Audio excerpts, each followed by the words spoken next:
Orain dela 4-5 urte behintzat badaramatzagu egiten, eta azkenengo urtean udaletxeak museoaren kudeaketa hartu duenez aldatu izan dugu, zabaldu izan dugu, eta beraz kokatu dugu leku ederrago batean.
Merkatuaren helburua da gauzen bizitza luzatzea eta nolabait horrekin ingurumenari eragin on bat ekarri nahi diogu.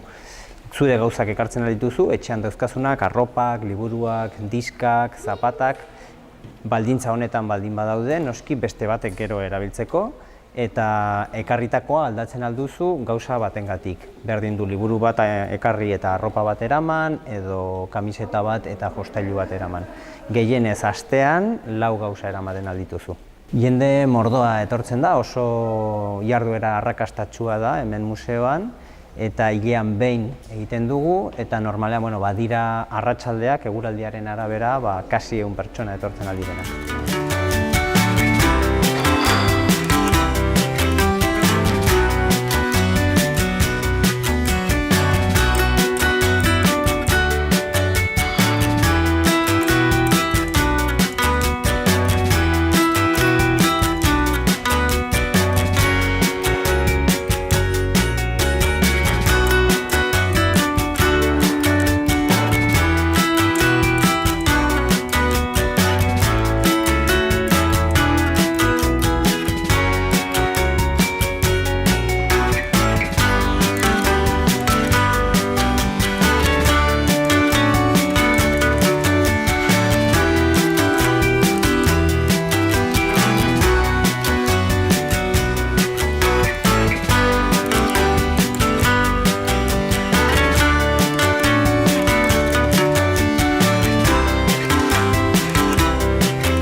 Gehiengoa arropa. Gehien bat arropa mugitzen da, eta gehien bat emakume neska arropa eta baita ere neska mutilena, umeen arropa. Baina baita ere agertzen dira liburuak, gainera batzutan liburu zaharra, gauza arraroak ager daitezke, eta etxerako dekorazioko gauza txikiak baita ere.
Nire anaia liburu bat eta ama kartera bat. Ez genuen erabiltzen eta ekarri genuen.